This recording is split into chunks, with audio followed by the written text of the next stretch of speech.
Bienvenido a Creepy Stan, mi canal de relatos aterradores compartidos por la audiencia y los cuales no verán la luz en el canal principal. Aquí estaremos abordando toda clase de anécdotas paranormales, desde brujas, nahuales, hasta entidades extrañas que no tienen explicación. Sin más, acompáñame y pasemos con las siguientes historias.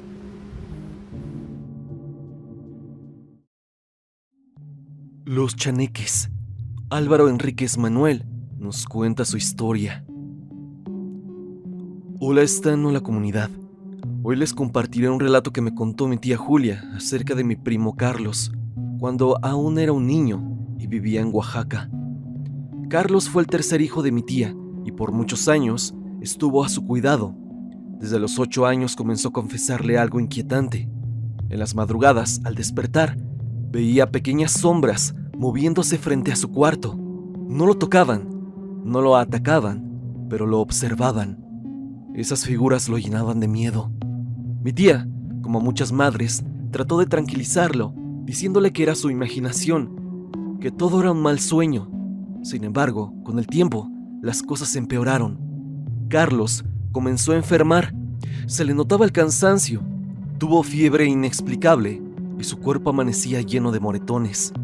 En Oaxaca se hablaba mucho de los chaneques, esas criaturas pequeñas que habitan los árboles, camuflados entre ellos y que de noche salen a molestar a los adultos y atormentar a los niños.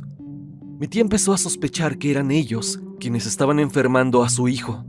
Siguiendo su intuición, relacionó todo con un árbol de tule que estaba en el terreno de mi abuelo, un espacio lleno de vida, con plátanos, naranjos, carambolas, maracuyá, cocos, y entre todos esos árboles, aquel tule solitario y alto. Convenció a mi abuelo de que debían de cortar ese árbol, porque ahí vivían los chaneques que acosaban a Carlos. Así lo hicieron, y el resultado fue casi inmediato. Mi primo recuperó su salud como por arte de magia. Ya no había fiebre, ni agotamientos, ni moretones. De todos modos, mi tía quiso asegurarse y acudió con un curandero de la zona. La respuesta que recibió no fue nada tranquilizadora. Le dijo que su hijo poseía un don especial que los chaneques querían arrebatarle, porque era muy útil para sus travesuras y maldades. Los años pasaron y ese don comenzó a manifestarse. Carlos tenía la extraña capacidad de asustar animales solo con mirarlos, además de experimentar sueños lúcidos que con el tiempo se volvían realidad, algo que parecía más una maldición que un regalo.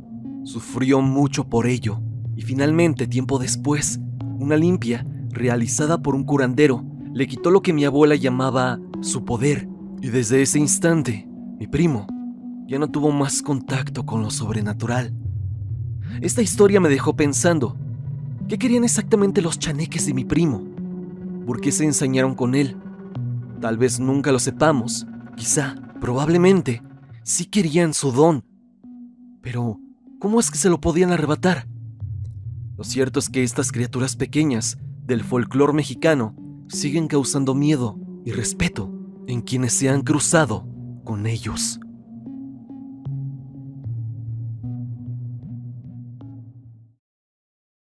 El cerdo y la flama morada. Ángel Molleda nos cuenta su historia a través del grupo de Facebook de la comunidad.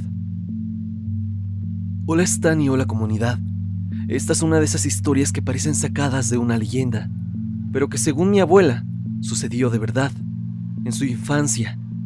Mi abuela nació en Escobedo, Nuevo León. Desde pequeña quedó huérfana de padre, incluso antes de nacer, y fue criada por su madre y sus abuelos. Siempre nos contaba relatos, pero había uno que nos dejaba sin palabras cada vez que lo repetía. Decía que cuando apenas tenía 5 años, una madrugada, escuchó ruidos en la cocina. Creyó que era su abuelita, preparando el almuerzo para su abuelo, así que se levantó y caminó hacia allá. Pero justo al entrar, la luz se apagó de golpe. El miedo la hizo correr de regreso a su cama, donde se acurrucó junto a sus hermanas, sin atreverse a mirar atrás. Lo extraño no terminó ahí. Su abuelo, con el paso de los días, comenzó a contar que cada vez que salía de casa, veía a un cerdo misterioso. No era un animal cualquiera. Su presencia le provocaba un temor inexplicable, como si escondiera algo más. Intrigado, fue a consultar al sacerdote del pueblo. El padre le recomendó que cuando lo volviera a ver, hiciera una cruz con el guarache izquierdo. Así lo hizo, pero el cerdo siguió apareciéndose una y otra vez. El abuelo volvió a hablar con el sacerdote, y esta vez la indicación fue diferente. Cuando lo veas de nuevo, no le tengas miedo. Míralo de frente y dile: dame lo bueno que me corresponde, y cuando se vaya, síguelo. La siguiente vez que el cerdo apareció, el abuelo siguió al pie de la letra las instrucciones. El animal echó a correr y él lo persiguió hasta que de pronto, en el lugar exacto donde el cerdo desapareció, brotó una flama morada que iluminó la noche. Con ayuda de otros, cavaron en este sitio y encontraron enterradas vasijas de bronce llenas de monedas de plata. Ese era el motivo por el cual sucedían cosas extrañas en la casa. El espíritu guardián de un tesoro rondaba en forma de cerdo. Esa historia ocurrió en 1929, cuando mi abuela apenas tenía 5 años. Ella falleció en 2009, pero siempre repetía este relato como uno de los más impactantes de su vida, y cada vez que lo contaba, nos dejaba con la piel erizada.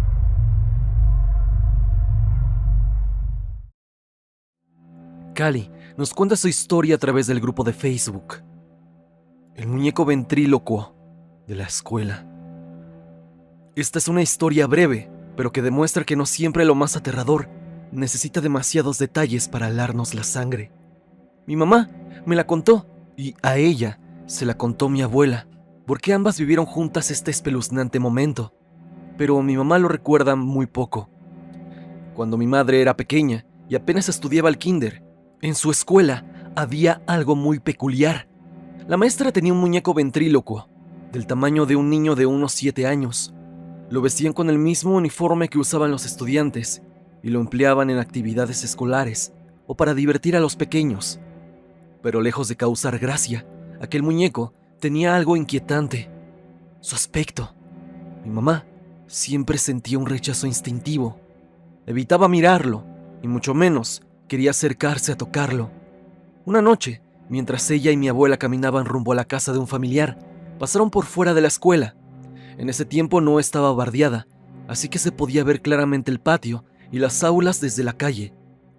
De pronto, mi mamá dijo con voz temblorosa: ¿ya viste? Me están saludando. Mi abuela desconcertada le preguntó: ¿quién te está saludando? Giró la mirada hacia el patio y ambas lo vieron. El muñeco ventrílocuo estaba de pie, a mitad del patio, con dificultad para mantenerse en pie. Sus brazos colgaban de forma extraña, como si fueran demasiado pesados para su cuerpo, pero una de sus manos se levantaba en un grotesco intento de saludo. El miedo las invadió y ambas apresuraron el paso sin voltear atrás. Al día siguiente mi mamá le contó lo sucedido a su maestra.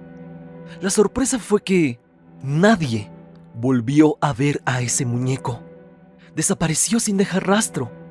Nunca más volvió a aparecer en la escuela. Como si aquella noche lo que saludó a mi mamá y mi abuela no hubiera sido un simple muñeco ventrílocuo, sino otra cosa. O quizá él mismo se fue de la escuela por su propio paso.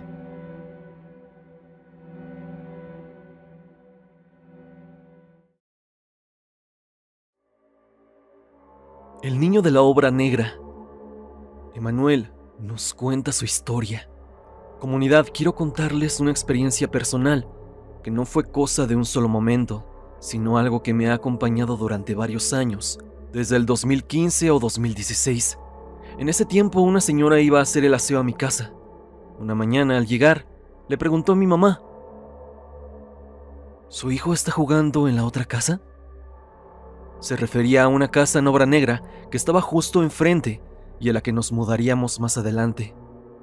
Mi mamá respondió extrañada que no, que yo estaba en el sótano jugando. La señora insistió en que había visto un niño parado en la ventana de esa casa. Nosotros ignoramos eso, pero aquel evento fue solo el inicio. Meses después, alrededor de las 5 de la mañana, mi mamá vio en la cochera a un niño de espaldas. Cuando intentó mirarlo mejor, desapareció. El miedo creció cuando una tarde invité a 3 amigos y entramos a la casa en obra negra. El foco del baño se apagaba y prendía solo, pero lo peor pasó en lo que sería la sala. En el techo estaba pegado un papel con una oración, de esos que ponen en las puertas para proteger la casa, de esos antiguos en donde se lograba leer la leyenda: este hogar está protegido por la Virgen de Guadalupe, o traía leyendas parecidas. Pero ¿cómo había llegado ese papel hasta allá arriba? Nadie lo supo. Nos recomendaron encender una vela para que el espíritu del niño encontrara la luz.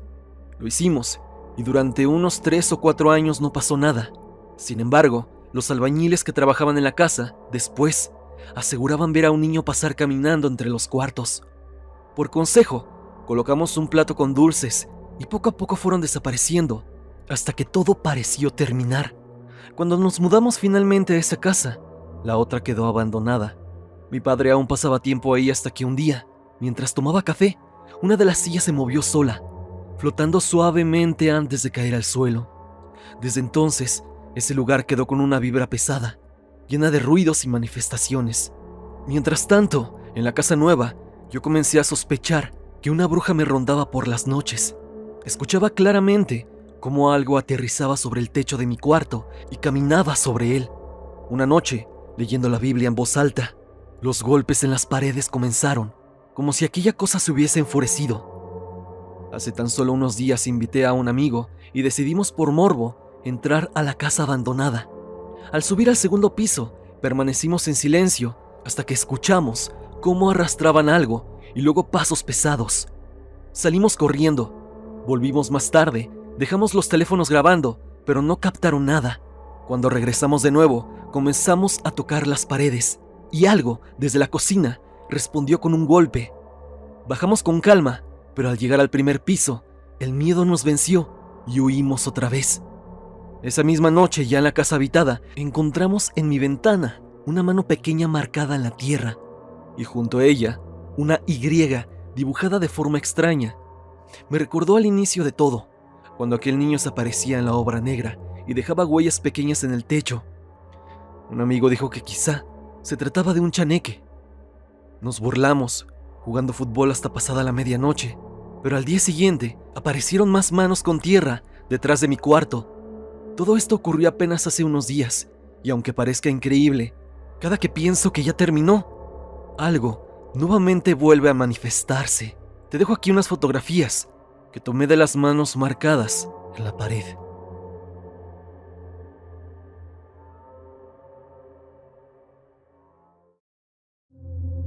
El hombre con patas de cabra de Mexicali. Hola Stan, quiero contarte algo que me pasó en el año 2020 y que jamás había compartido con nadie. Yo vivo en Mexicali y esa noche, alrededor de las 11 p.m., estaba regando las plantas de mi abuela. Todo parecía normal hasta que escuché un extraño golpe. Era como el galope de unas pezuñas. Me pareció raro, porque en el área donde vivo no hay animales que puedan hacer esa clase de ruido. Al principio lo ignoré, sobre todo porque a lo lejos se escuchaba una reunión religiosa que estaba teniendo lugar esa noche, y pensé que quizá mi mente me estaba jugando una broma. Seguí regando, pero de pronto las pezuñas volvieron a escucharse, esta vez más cerca, cada vez más fuertes. Un escalofrío recorrió mi cuerpo. Intenté prender la linterna de mi celular, pero tenía la batería baja y no funcionó. El sonido se volvió ensordecedor, hasta que de pronto me atreví a voltear, y lo vi. Era la silueta de un hombre con patas de cabra, corriendo a toda velocidad. Lo más perturbador es que parecía estar sufriendo. Se movía de manera desesperada y lanzaba gritos extraños que helaban la sangre. Me quedé paralizado sin poder reaccionar. Pasó apenas un minuto cuando, al mirar hacia el cielo, pude ver algo. Era esa misma silueta, levitando, inmóvil, suspendida en el aire, hasta perderse lentamente entre las nubes. Aterrorizado, corrí de inmediato a mi casa e intenté dormir, aunque no lo logré. Lo peor fue que, ya dentro de la casa, comencé a escuchar gritos que provenían del cielo. No sé si fue alucinación, sugestión o algo real, pero nunca he vuelto a ver esa cosa desde aquella noche. Hasta hoy, sigo sin darle explicación.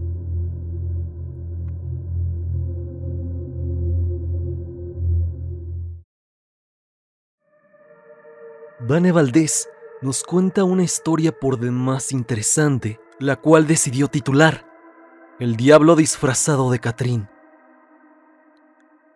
Hola comunidad y están. Esta historia me la contó una tía que se me quedó muy grabada desde chica. Nunca supe exactamente en qué parte de México ocurrió, ni el nombre de la persona que le pasó, pero lo que vivió es digno de recordarse. Se cuenta que este señor era un mal esposo y un mal padre. Trataba con crueldad a su esposa y a sus 3 hijos. Tenía problemas con el alcohol y pasaba las noches en las discotecas aquellos años. Detrás de su mal carácter había un resentimiento. Decía que odiaba ser pobre y que por no tener dinero descargaba su frustración en su familia. Una de esas noches, en medio de la música y el humo del lugar, a la discoteca que frecuentaba este hombre, entró un caballero que llamó la atención de todos. Vestía con una elegancia antigua, impecable, como de otro tiempo. Sombrero, bastón y un traje que parecía hecho a la medida. No tardó en sentarse justo al lado de aquel hombre en la barra. El misterioso Catrín comenzó a platicar con él. Le ofreció algo que el pobre siempre había soñado: dinero, mucho dinero. Para convencerlo, sacó de su traje un puñado de monedas de oro que brillaban como recién forjadas. El hombre, embriagado por el alcohol y la codicia, aceptó seguirlo para aprender su oficio. Caminaron unas calles hasta que de pronto todo alrededor se tiñó de un humo rojo, sofocante. El Catrín comenzó a transformarse. Una pierna era de cabra, la otra de gallo. Ya no estaban en el pueblo, sino en un lugar imposible. El señor comprendió demasiado tarde que había sido engañado. Había llegado al mismísimo infierno. Frente a él ardían enormes hogueras, y entre ellas veía almas encadenadas, llorando y empujando enormes barriles mientras eran azotadas, esto con látigos de fuego. El Catrín, ya revelado como el diablo, se sentó en un trono y se burló cruelmente, carcajeándose mientras lo observaba sufrir. El tiempo en ese lugar no corría como la tierra. El hombre sentía que pasaban años enteros. Su ropa se desgarraba, sus pies se llenaban de llagas y su cuerpo se marchitaba. Era un anciano harapiento, sometido al tormento y la desesperación, hasta que en medio de su miseria, el diablo se le acercó y le dijo: «Ya has pagado tu castigo. Espero que hayas aprendido tu lección. Ahora, regresa a tu casa». De repente, todo se desvaneció y el hombre se encontró caminando de regreso a su pueblo, de madrugada. Corrió a su casa y al abrir la puerta, su esposa lo esperaba preocupada. El hombre cayó de rodillas, llorando, pidiéndole perdón por todo el daño que le había hecho. Él juraba que había pasado años de tortura, pero para su esposa apenas habían transcurrido unas horas desde que salió de su casa. Ella pensó que estaba borracho, que se había quedado dormido en alguna banqueta y había tenido una pesadilla. Nadie le creyó nunca. Sin embargo, él jamás lo negó. Mantuvo su versión hasta el último día de su vida. Había estado en el infierno. Había visto al diablo disfrazado de Catrín y regresó marcado para siempre. Lo cierto es que después de aquella noche cambió por completo. Se volvió un buen esposo, un padre ejemplar y un hombre humilde. Puede que nadie más le creyera, pero para él, esa fue la advertencia que lo salvó.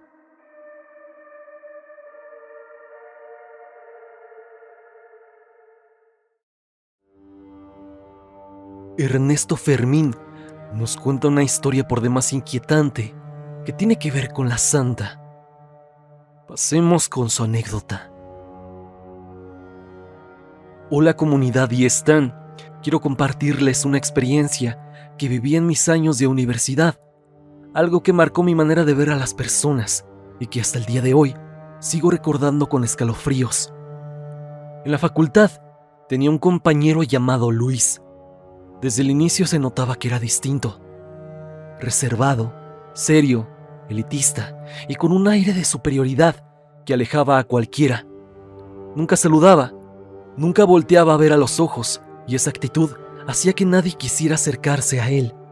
Personalmente, cada vez que coincidía con él, sentía una incomodidad extraña, como un rechazo silencioso que se respiraba en su presencia. Un día, en plena clase, intenté romper el hielo con él, con un comentario inocente. Torpe quizá, pero sin mala intención. Luis me miró de una manera que jamás olvidaré. Fría, amenazante, como si quisiera atravesarme con los ojos. Sentí un escalofrío recorrerme el cuerpo. Para no empeorar la situación, desvié mi atención al profesor, pero algo me hizo voltear de nuevo. Fue entonces cuando lo vi sujetando un medallón que colgaba de su cuello. Con la mirada fija en mí, movía los labios como murmurando una especie de letanía. No escuché sus palabras, solo vi sosteniendo ese objeto, apuntándolo hacia mí, mientras su gesto me helaba la sangre. Esa misma noche, al acostarme, tuve una sensación extraña. Escalofríos, como si estuviera por enfermarme de gripa. Pero lo peor vino después. Mientras dormía, sentí como el colchón se hundía bajo un peso enorme, como si alguien muy pesado se me echara encima. Quise moverme y no pude. Quise gritar y me ahogaba.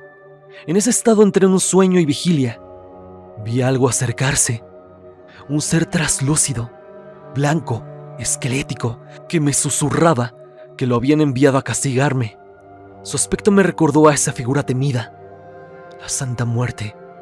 Desperté con un dolor real en el cuerpo, como si hubiera sido golpeado. Intentaba volver a dormir y el ataque regresaba una y otra vez. Así pasé la noche hasta que llegó el amanecer. A las 6 de la mañana me preparé para la escuela, aún con esa sensación de terror.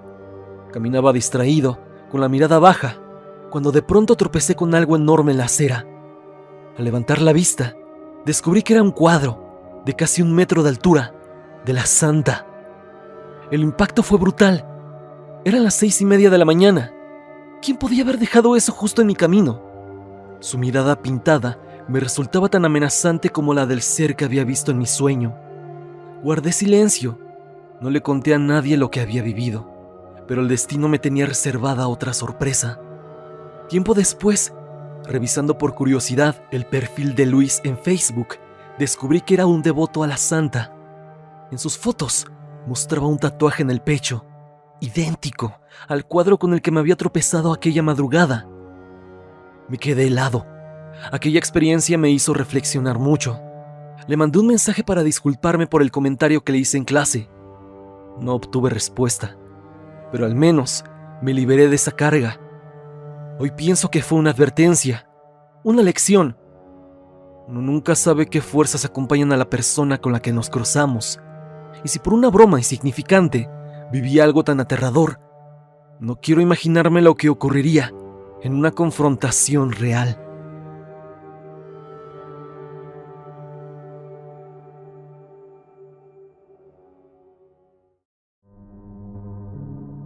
Hasta aquí el video del día de hoy.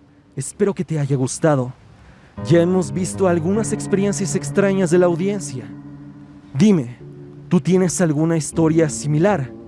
Si es así, no lo dudes y envíame tu anécdota a mi correo evidencia.tristan@gmail.com o bien únete al grupo de Facebook y comparte tu historia con toda la comunidad. Sin más, no olvides seguirme a través de mis redes sociales, especialmente en mi Instagram para estar en contacto. Sígueme a través de Spotify para que me escuches mientras haces tus labores diarias. La música del video es por Repulsive. Si te ha gustado, por favor suscríbete a su canal.